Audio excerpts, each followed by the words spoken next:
திருப்பரங்குன்றம் முதல் பழமுதிர் சோலை வரை முருகனின் கோயில்களின் வரலாறு என்ன? ஒவ்வொன்றாக பார்க்கலாம்.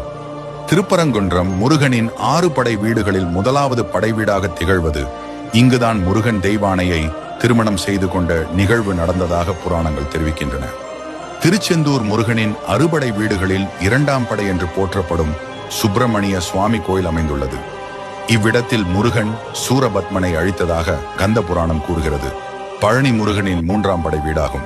நாரதர் சிவனுக்கு அளித்த ஞானப்பழம் தனக்கு கிடைக்காததால் முருகர் கோபம் கொண்டு ஆண்டியின் கோலம் பூண்டு இந்த திருத்தலத்தில் தங்கிவிட்டதாக புராணங்களில் கூறப்படுகிறது.